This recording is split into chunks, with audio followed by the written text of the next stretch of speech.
Well, hello there.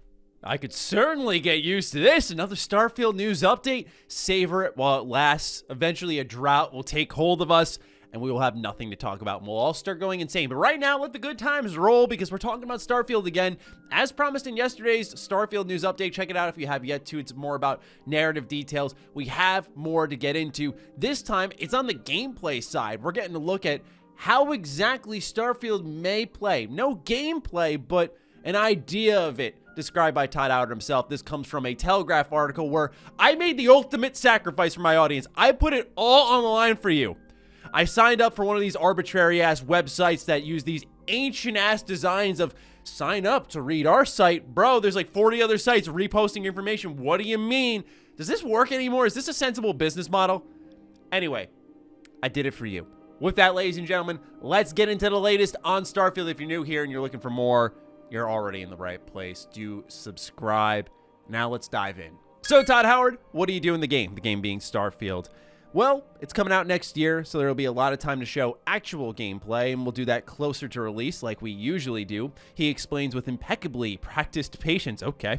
But I will say this. It is a first-person and third-person game, like our other ones. We like that style of gameplay. First-person for us is still the prime way of playing, so you can see the world and touch all of those things. Biggest takeaway here. No gameplay till closer to release. We got our release date. It's November 11th, 2022. So my money is on a gameplay reveal next E3. I'd be very shocked if that were not the case and Bethesda revealed it earlier than that. We have QuakeCon coming up this summer. It'll be awesome to see a little bit more about Starfield or hear a little bit more about Starfield. But my guess is this game's probably going to go off the grid after QuakeCon for some time, and we won't hear about it until ramping up for E3 2022, which makes Xbox and Bethesda's E3 2022 really attractive with the likes of Avowed, of course Starfield, Fable, likely needing a full reveal. I mean, there is some massive RPG potential in there.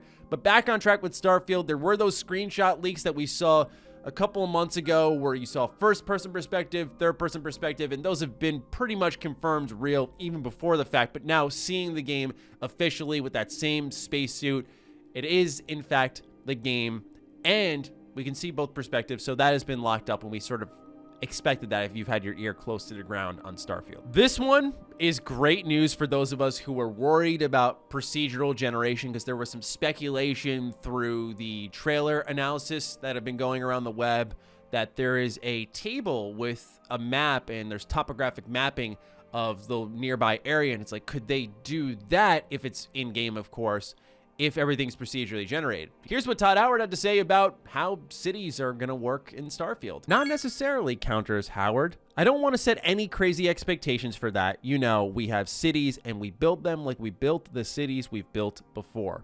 And we have lots of locations that we're building like we've built before. And we want that experience of you exploring those to be, you know, as rewarding as we've done before. All right, so this sort of puts to bed the real concern of a No Man's Sky sort of approach to Starfield, even more so when he starts getting into the game and insisting like, hey, this is a video game. It's not a simulation. It's not some just explore fest. It is much more than that. That's very relieving to hear. But as someone who is pretty neutral on procedural generation, like, I get why teams do it, but I always prefer the handcrafted content because there's stuff deliberately placed there that you happen upon and it's more rewarding to explore.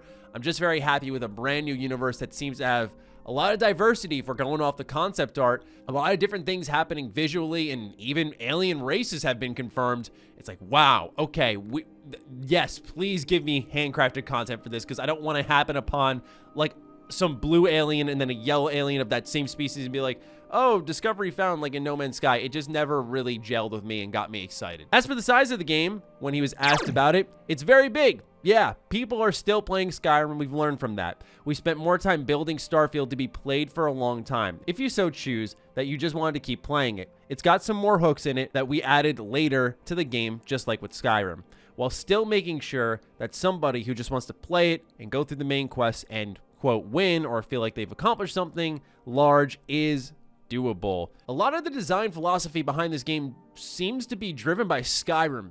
I think that's extremely good news, especially when we get into some of the very light role-playing mechanics that Todd sort of glazes over.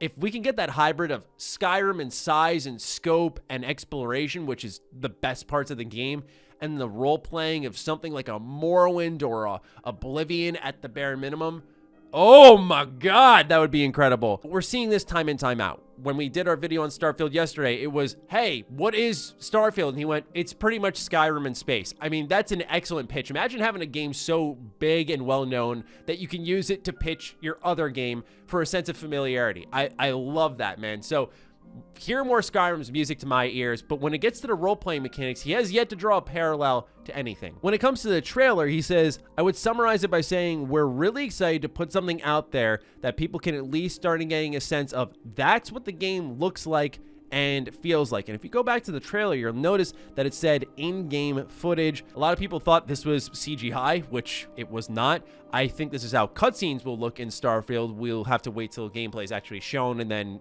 thanks to Cyberpunk, we'll have to see the game for ourselves to truly buy into, is this what it's going to look like when we play the game? And I'm not saying run a mile with everything Todd's saying, but he believes this is sort of what the game's going to look like, so we'll gladly hold him to it, because I thought it was visually impressive if that's what the game looks like. Role-playing mechanics. Something that has been absolutely gone from Bethesda games for a while. With 76 going online, with Fallout 4 spreading itself far too thin and focusing on building, and really with Skyrim focusing on exploration, role-playing was tucked more into the gameplay area.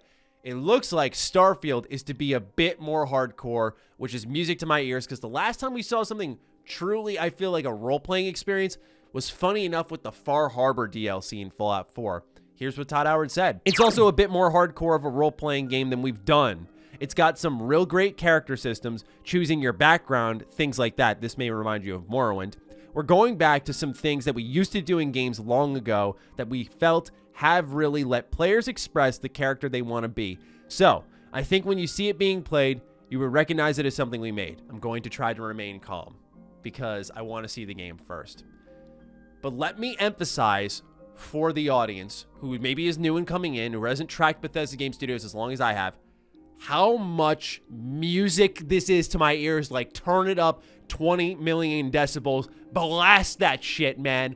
I have been aching and begging for years for Bethesda to just go back to basics. They were fucking popular, top of the mountain, doing hardcore open world role-playing games. And yeah, things softened up a little bit as time went on, but even with Skyrim, I was like, this is acceptable, because on a gameplay level, there's enough diversity for me to customize my character from the race to playing as a mage or an archer or a warrior and play it how I want or retool the character I already have. There was enough there where I felt like, hey, this is truly a role-playing game. Is it as deep as something like Morrowind? No, but this has been what myself and many others have been begging for. Now, I'm not going to sit here and assume it's going to be like Wasteland 3 or Divinity Original Sin 2 in the level of depth and player customization. We'll have to wait and see on how deep it goes.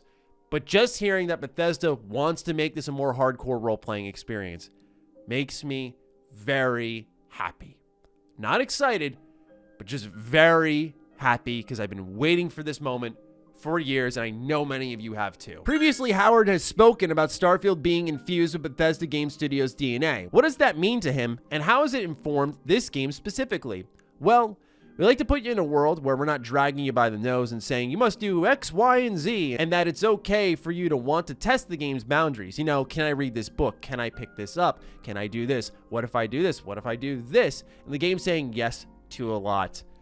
Small thing here, but world interactivity is one of the best things about a Bethesda Game Studios game. You can pick up this bottle right here and you'd be like, I'm going to unscrew this sucker and take a sip because I can. It brings their worlds to life.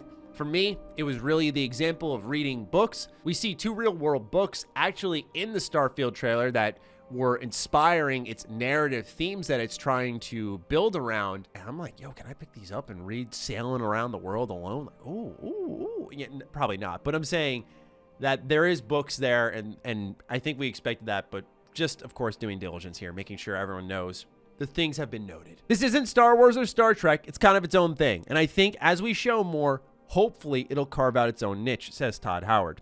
It's still a game, but it does like to give you a sense of this, I buy the reality of it, right? So if you look at the ship, you could probably design a much sleeker ship 300 years in the future, right? but this has touchstones back to the current space program. So in your mind, you can draw this line between them. Like there are various guns the player has and other weapons and things like that. But the more exotic ones feel exotic in the reality of the game versus not. It's funny he says this because every time I look at this poster for Starfield, this sort of retro movie poster, number one, I love this. You can instantly tell how much more inspired they are by this project versus old ones where you'd use the power armor helmet. Even with Elder Scrolls, which I think Bethesda clearly favors over Fallout, like throw the Skyrim symbol there. Like this required more deep thought because they weren't leaning on their history. It was a challenge. And so I see something much more inspired here.